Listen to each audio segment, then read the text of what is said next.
é uma honra e um orgulho receber uma pessoa tão importante como o senhor. E eu queria parabenizar a sua coragem de estar aqui para poder passar para a população o que significa o aborto no corpo da mulher. Muito bem-vindo. Obrigado, deputado. Boa tarde a todos e todas. Falar com o médico, o obstetra, e você tirar a vida de alguém é uma.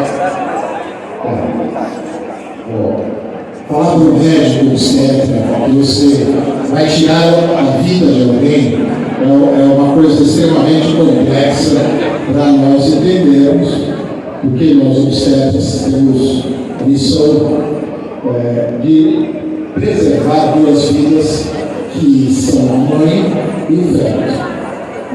Enquanto ele está no peito do útero, é feto, até 12 semanas, aliás, até 9 semanas, com 9 semanas ele chama-se embrião, com características estruturais do fólogo.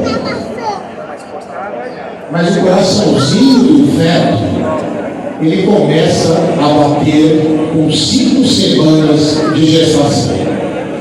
E um dos critérios, o mais usado para a morte do ser humano, é a parada do batimento cardíaco.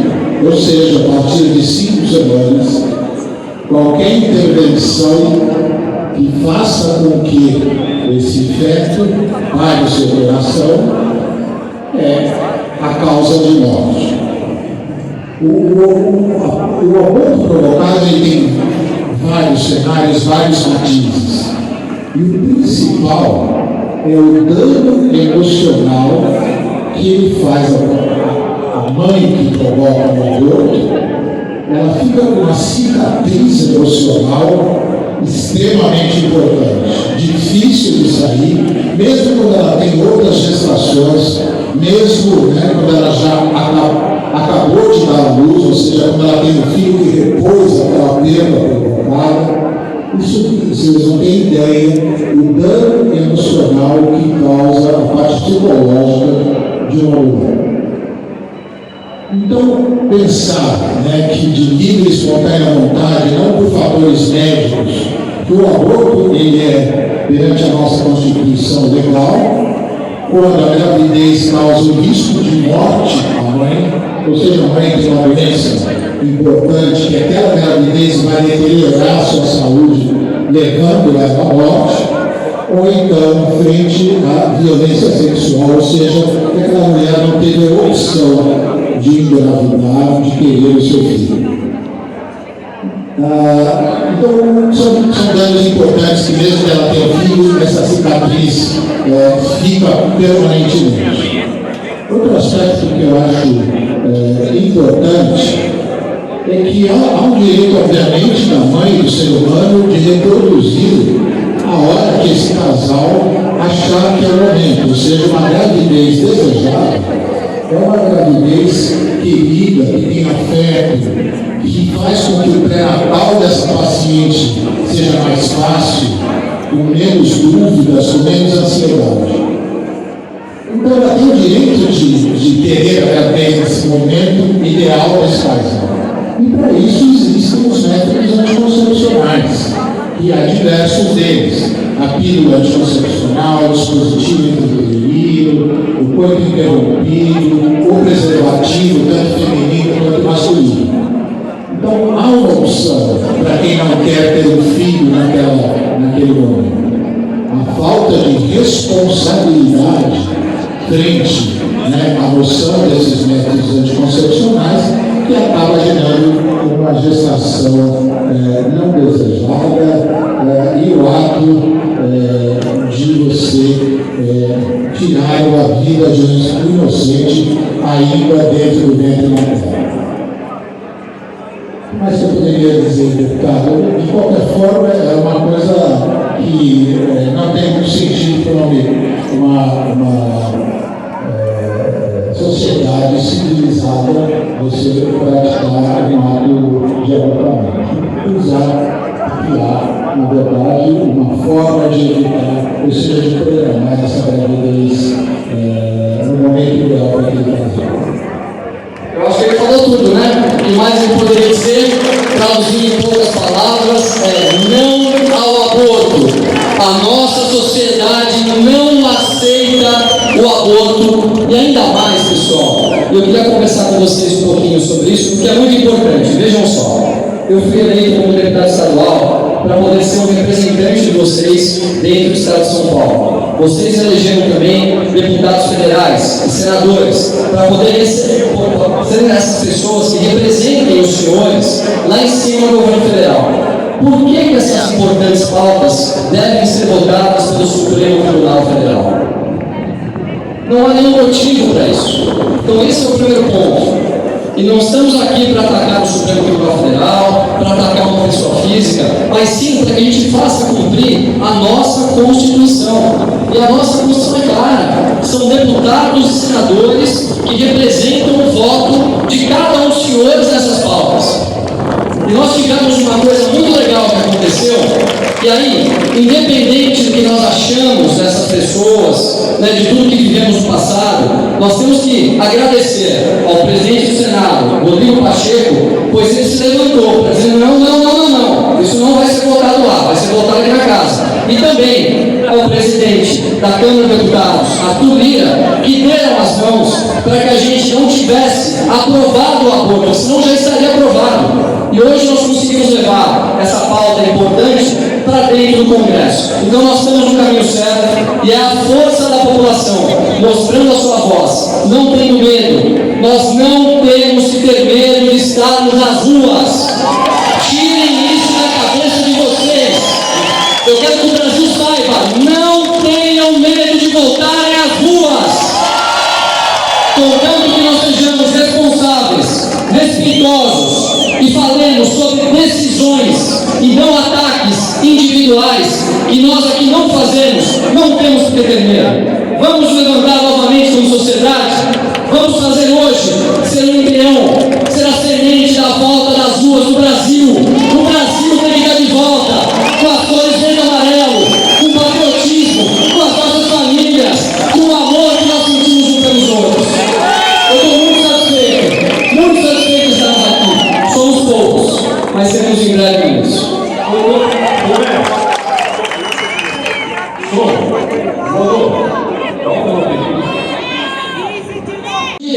De quem acorda cedo, pega ônibus, pega metrô, das pessoas que vêm da periferia para trabalhar para cá, que sofrem todo o medo de a gente não ter a segurança dentro do nosso estado. E aqui eu faço um parabéns ao nosso querido governador Tarcísio de Freitas, ao nosso querido secretário de Segurança Pública, um guerreiro, Guilherme Derrite. É uma das pessoas mais especiais que eu conheci na minha vida, que é o Coronel Cássio, responsável pela Polícia Militar do Estado de São Paulo.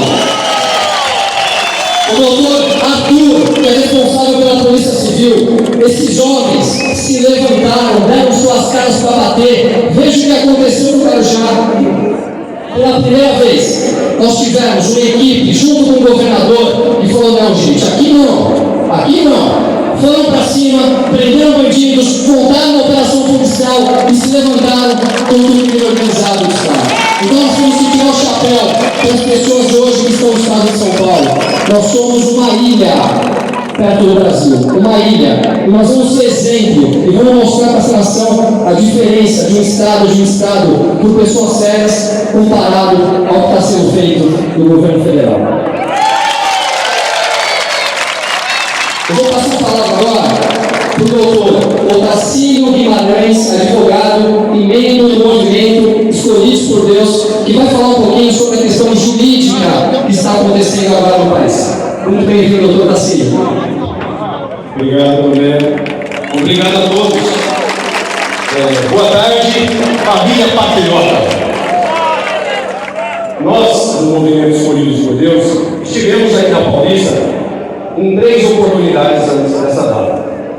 E hoje é uma satisfação, e eu me sinto muito feliz novamente, e junto da minha família, minha esposa, meu filho, um outro filho que eu considero também aqui, e junto, vendo várias famílias aqui presentes. e a importância da gente ocupar o espaço público, que é direito nosso. Hoje, tem muitas pessoas que estão com medo de vir para a rua. E por que esse medo? Porque estão vendendo uma ideia que não é verdadeira. Nós estamos sofrendo represálias por pensar, por falar. Vejam, estão tentando tirar um direito inalienável, que é de nascer. Vejam, estão tentando dizer para nós que o aborto, ou seja, o extermínio de uma criança no ventre da mãe, é algo aceitável. Vocês sabiam? A nossa legislação, ela já deixou claro casos excepcionais em que você pode, um médico, um juiz, ele vai analisar um caso e é possível, de repente, você ter que tirar a vida de um neném, de um bebezinho. Mas são casos excepcionalíssimos. E nesses casos, o que é mais importante para vocês perceberem é o seguinte: quais são os valores para que se chegue a essa decisão? Valores jurídicos, bem jurídicos tutelados, para que você possa tirar a vida de um neném no seio do ventre da sua mãe. Vamos analisar o primeiro deles? Para salvar a vida da mãe. Então, vejam, é uma vida que está em perigo. Então, às vezes, aquele neném, às vezes há uma necessidade porque a mãe pode morrer. Então você tem uma vida por uma vida. E é difícil demais a sociedade aceitar essa situação, escolha. Mas, então, o legislador entendeu que neste caso específico, vida por vida, se justificaria ainda, em casos excepcionais, desde fundamentado, juridicamente e aceitável também moralmente. A igreja tem vários aqui, nós somos um povo cristão. Cristãos católicos, evangélicos e outras religiões também, seitas que aceitam Cristo como o nosso Salvador. Nós temos uma outra hipótese, legalmente permitida, o aborto, quando a mulher ela é vítima de um estupro, ou ela é vítima, ou uma criança, que ela nem sabe o que está acontecendo. Mas ela é, através de um abuso de um criminoso, um dos piores criminosos que tem, quando abusam de uma criança que gera uma criança nessa circunstância, é lógico, psicologicamente, a família, todo mundo, a sociedade sofre.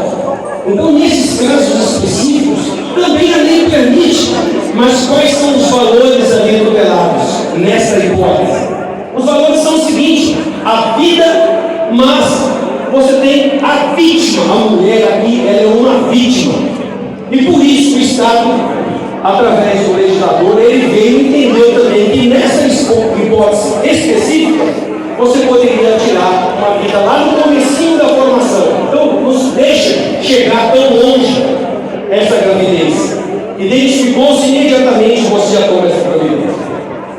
Agora, o que está acontecendo hoje? Nós temos um órgão de Estado onde pessoas que ocupam cargos públicos do poder querendo dizer para a sociedade brasileira cristã que é possível matar um bebê dentro do ventre da sua mãe a partir de 12 semanas. Nós tivemos um médico agora há pouco aqui explicando para vocês que com 5 semanas já tem um coraçãozinho batendo ali. Recentemente eu vi um vídeo de um aborto. Eu não sei se vocês já tiveram. É terrível, é difícil de assistir, mas quando você vê um aborto de uma criança dentro do ventre, a criança tenta se socorrer, ela tenta se esconder daqueles objetos que tenta tirar a sua vida. Ela tenta se defender, mas é um bebezinho indefeso. E quem está fazendo isso com ele? Uma mãe. E qual é o argumento para este ato nefasto? As mães que muitas vezes, junto com um pai irresponsáveis, pode acontecer de um pai responsável ter contribuído para aquela fecundação, com certeza, e muitas vezes esse pai quer o nascimento da criança.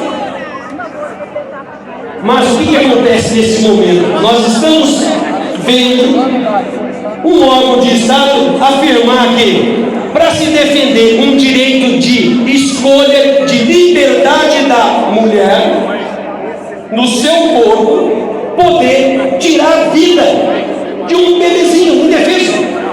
Isso é insano, é insano. Assim como é insano, a gente vê o que está acontecendo fora do Brasil hoje.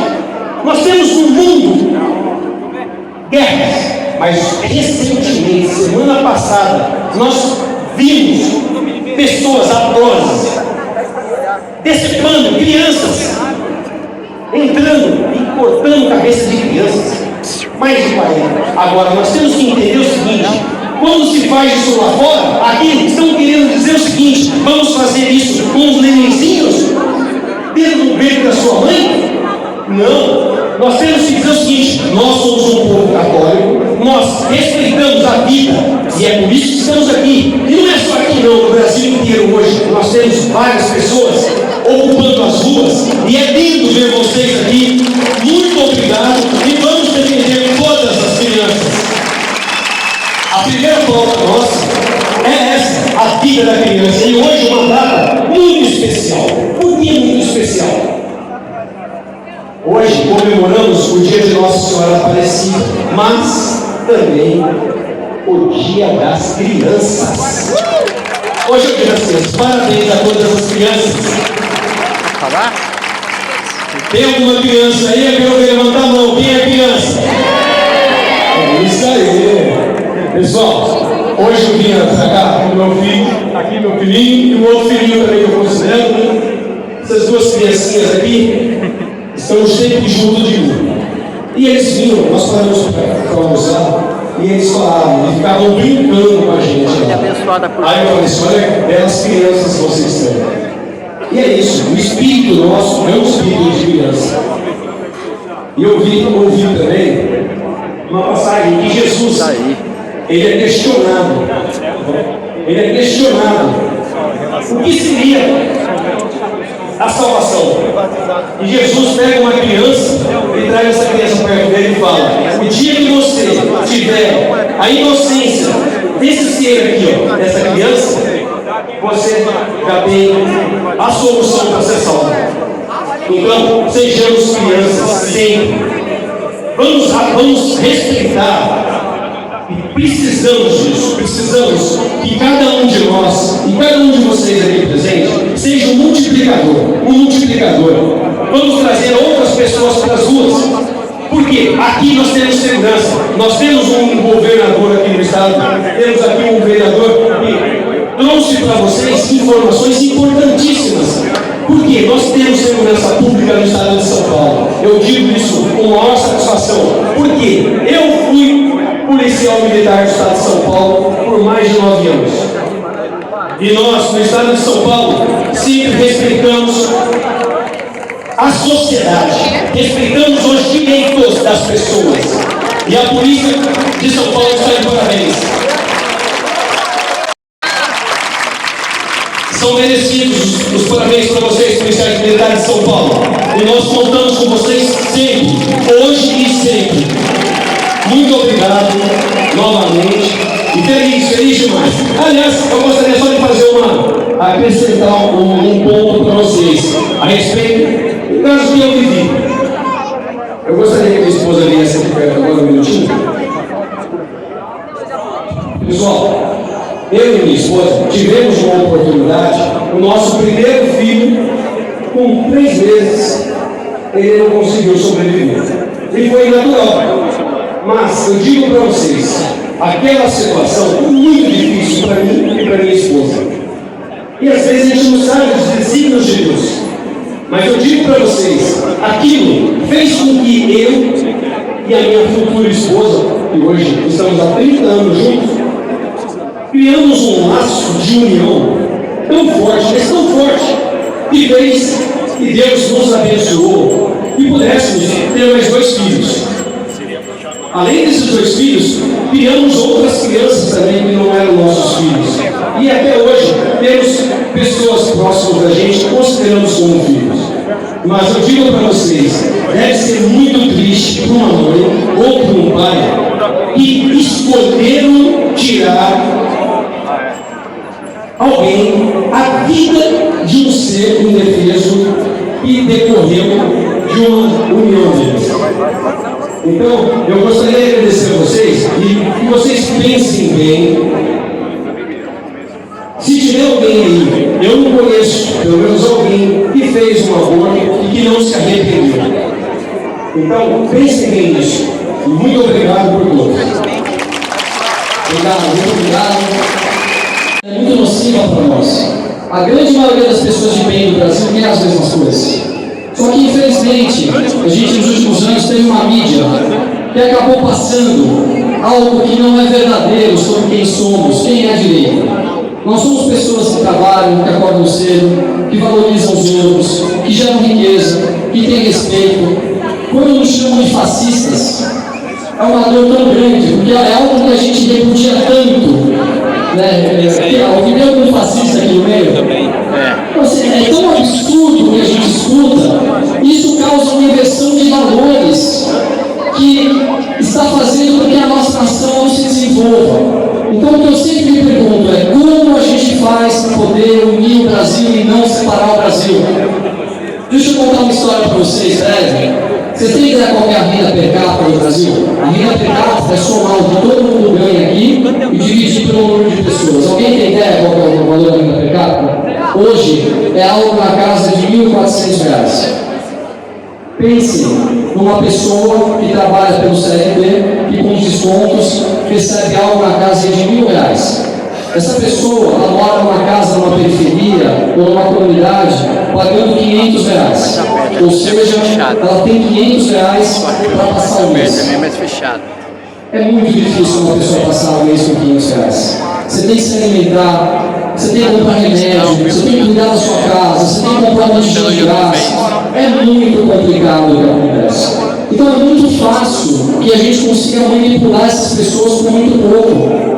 E a gente sabe que a única forma que a gente tem para poder desenvolver o país é com o trabalho, é criando riqueza para que ela possa ser distribuída. E é isso que a grande maioria dos empresários desse Brasil fazem, não aqueles ruins, os campeões nacionais, mas aquele empresário, dono da padaria, dono da farmácia, dono do boteco da esquina, dono do supermercado. São essas pessoas que geram emprego, que dão oportunidade. E quando a pessoa ela passa a ganhar um pouco mais, ela consome mais. Quando ela consome mais, nós temos a indústria que trabalha mais, os distribuidores que distribuem mais, o varejo que vende mais impostos são pagos e mais riqueza é dividida na nação. Então, se a gente quer realmente ajudar as pessoas menos favorecidas, não existe outro modelo no mundo que não seja o capitalismo. Me desculpe, nós não podemos transformar pessoas diferentes produtivamente iguais. Qualquer país do mundo, o empresário é visto como um herói. Aqui no Brasil, eles passaram a falsa narrativa que o empresário é visto como um bandido. Essas pessoas que enfrentam as maiores cargas tributárias do mundo, burocracias, que se dedicam para conseguir fazer com que o país rode. Nós temos no Brasil o agronegócio, que é um orgulho da nação brasileira. Eu vou entrar um ponto importante, que é a parte de economia. A previsão de crescimento do Brasil nesse ano é algo na casa de 3%, eu não sei se vocês sabem disso. É um número muito significativo. E esse governo está se gabando, estamos crescendo 3%. Sabe por que nós estamos crescendo 3%? Porque 2% desse crescimento hoje vem do agronegócio. Das plantações que foram feitas no ano passado, que estão sendo colhidas agora e gerando riqueza agora. E esse 1% foi do equilíbrio fiscal que nós tivemos no ano passado, que nós não temos mais. Vocês entendem o que é o equilíbrio fiscal? Eu vou tentar explicar de uma maneira bem simples. O equilíbrio fiscal é que o país não gaste mais do que ele arrecada. Se vocês dentro das suas casas gastarem mais do que vocês arrecadam, vocês conseguem sobreviver? Não! O que vai ser feito? Vende um carro, financia um carro para pegar o dinheiro, colocar na conta e pagar o financiamento. A gente começa a buscar uma forma de financiar a nossa própria incompetência de não conseguir ganhar dinheiro, em o governo passado fez? Diminuiu o tamanho do Estado. O nosso Estado cresceu, de novo, de uma maneira nunca vista. 39 ministérios contra 23 ministérios. As contas públicas, elas estão crescendo esse ano na previsão, 8% acima da inflação. E se no ano que vem continuarmos com as mesmas políticas, devem crescer mais 8% em cima dos 8%. Isso aqui não tem como dar certo, gente. E qual é o caminho desse atual governo? Aumentar imposto. Fazer com que nós, que já pagamos impostos, os maiores do mundo, paguemos ainda mais impostos. Tem sentido isso? Então qual é o nosso papel como sociedade? Nos levantarmos. E veja bem, nós não estamos nos levantando para atacar alguém, nós estamos nos levantando para pedir que seja feito o que é certo no nosso país. Medidas totalmente impensadas estão acontecendo, dinheiro sendo jogado fora em viagem, dinheiro sendo jogado fora em shows eróticos dentro do Ministério da Saúde. A gente não pode permitir, e é por isso que eu digo, nós não podemos ter medo de virmos aqui para Paulista e colocarmos as nossas vozes. Nós não estamos atacando instituições. E eu digo para vocês aqui, eu valorizo a instituição Supremo Tribunal Federal. A instituição é importante. O nosso problema não é a instituição, são as decisões tomadas. Decisões que soltaram todas as pessoas que foram presas na Lava Jato. Otávio Cabral. Decisões que estão colocando o povo brasileiro de joelhos, que está causando na gente uma dor de estômago, um desespero de ver esse país ir para o caminho que nós não queremos. Então, se a gente souber cobrar da maneira certa, sem sermos agressivos, sem atacarmos instituições e pessoas, eu tenho certeza que a nossa voz vai se propagar. Porque a gente acaba tendo problemas judiciais quando a gente passa da linha. Não vamos passar da linha, mas não vamos nos calar. Vamos trazer milhões e milhões e amanhã tenho certeza que vai ser maior. Eu vou passar a palavra para o Alex Canuto. Não é marcha para Jesus, não. Marcha pela família. É o Alex Canuto. Boa tarde, Avenida Paulista. Um ano depois, quase um ano depois, estamos aqui de volta ao nosso local de manifestação na Avenida Paulista. Depois de tanto tempo recluso, depois da história mal explicada do Rio de Janeiro, até hoje não foi bem explicada, né?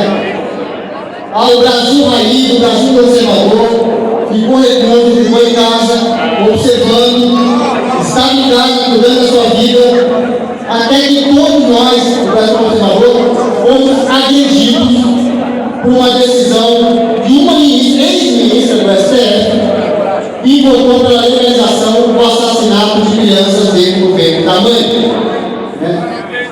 Ao ser provocado, ao ser agredido, o Brasil está começando a voltar para as ruas. Ainda tem muita gente com medo do que pode acontecer, de outro golpe, outra armadilha montada para as pessoas que estão se manifestando na rua. Mas nós estamos aqui mostrando que temos que dar a cara a tapa. Viemos falar da pauta do aborto, contra o aborto, contra a legalização das drogas, contra a banheira de sexo nas escolas. E ninguém vai dizer que os brasileiros aqui em São Paulo, nas outras 70, 80 cidades do Brasil, estão fazendo manifestação, ninguém vai dizer que viemos destruir o Estado Democrático de Direito. Viemos dizer, o Brasil raiz, o Brasil autêntico, o Brasil tradição, não quer aborto. É difícil entender isso.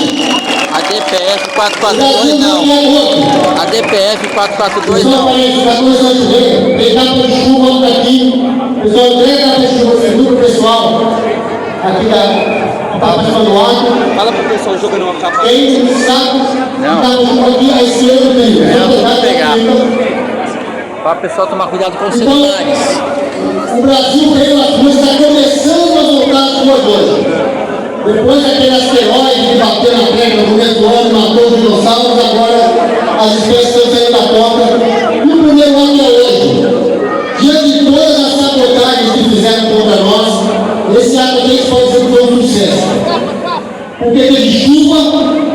teve greve de metrô, e essa greve não foi coincidência.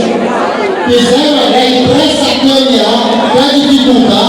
Muita gente não conseguiu chegar hoje, tá? Por causa da greve do metrô. Deu bastante gente aqui na Paulista, poderia ter dado um pouco, se não fosse a greve do metrô. Porque até com chuva a gente vem, o pessoal vem com chuva. Aí cortaram o metrô e muita gente não conseguiu chegar. Uso político da greve. O sindicato do metropolitano tem que ser punido. Multa é pouco, é pouco. Tem que suspender, ainda que tem coronavírus, o funcionamento do sindicato. O sindicato faz isso para gente, não só os manifestantes fizeram de hoje, mas toda a cidade de São Paulo, toda a cidade de São Paulo, quem não queria vir, queria comprar na manifestação e queria fazer uma outra coisa, não tinha metrô, porque está sendo feito um uso político da greve. Eles não estão planejando por mais salário, melhores condições de trabalho, não. Estão fazendo greve para dificultar que as pessoas cheguem à Paulista. É um desvio de função absurdo. É por esse tipo de atitude que a sociedade brasileira toma aí uma parte como um todo. Olha para esse sindicato, são todos sindicatos assim, são todos que fazem assim. Será? Então o sindicato dos metropolitanos de São Paulo tem que ser exemplarmente punido. Já tomaram uma multa a semana passada, porque fizeram uma greve em outro governo do Tarcísio. Não greve por melhor salário, greve contra a privatização do metrô. Eles também não é motivo para fazer greve.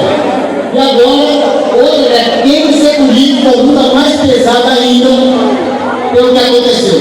Então o Brasil está começando a voltar às ruas hoje. Aliás, já vem começando, né, 1º de maio, no 7 de setembro, mas hoje, especificamente, o Brasil está nas ruas pela agressão sofrida na questão do aborto. Debaixo disso aí, ó. Debaixo disso o povo tá aqui, hein? Parabéns. Parabéns, patriota. É do judiciário ou é do Congresso? Não, nós já estamos dizendo, não queremos aborto. Autoridades de Brasília se virem para atender o que o povo quer. E o povo não quer aborto. Os membros do Poder Legislativo que conversem com os membros do Poder Judiciário decidam o que vão fazer, mas que não aprovem o aborto no Brasil. É assassinato de crianças, tá? O Brasil majoritariamente é contra os representantes do povo, eles receberam voto de pessoas contrárias ao aborto, então lá tem que fazer, tem que corresponder à expectativa ao anseio das pessoas que votaram neles, e é por isso que nós estamos na rua aqui dizendo não ao aborto. Já tem marcha no dia 8, contra o aborto, dia 7 no dia 8, temos hoje, vamos ter aí algumas cidades do interior, vamos fazer no dia 15, vamos fazer nas próximas semanas. Não é um movimento que tem uma coordenação única nacional que falou, é aqui, é assim que é para fazer. É uma coisa espontânea, que foi brotando de baixo para cima. Foi brotando as pessoas, as famílias, dizendo, olha, temos que voltar para onde dá, vamos fazer alguma coisa, e as pessoas vão se juntando, se tomando, e chegou nesse movimento de dia 15, que não acaba aqui. E não acaba. Porque essa luta contra o aborto não é uma corrida sem meta, é uma maratona. Várias vezes tentaram aprovar aborto no Brasil. E várias vezes essa linha no passado para dizer não ao aborto.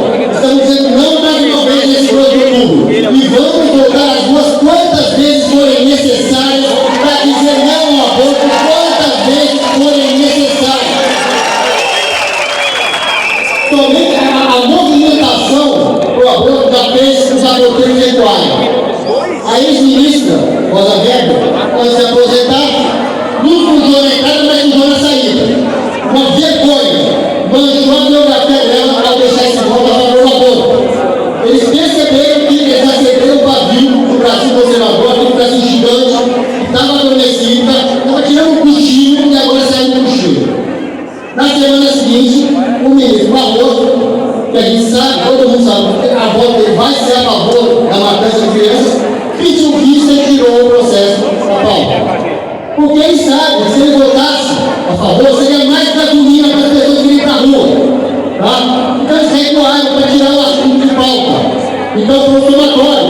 É tirar o assunto de pauta, a metroviária fazendo greve para tentar fazer o movimento. Mas a gente sabe que eles vão voltar depois.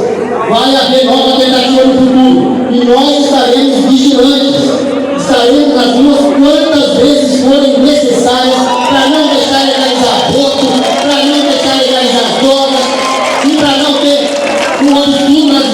hoje para as crianças do banheiro unissex. Quem define a educação das crianças é o pai e a mãe, não é governo, não é judiciário, não é congresso, é o pai e a mãe que definem como as crianças vão ser educadas com quais valores. É isso que o Brasil conservador, o Brasil nacional vem para as ruas dizer. Vamos dizer, hoje vai ter em breve outra manifestação, vamos marcar pelo Brasil inteiro, e agora nós voltamos à rua no mais importante. E os esquerdistas saibam, voltamos às ruas para ficar na rua!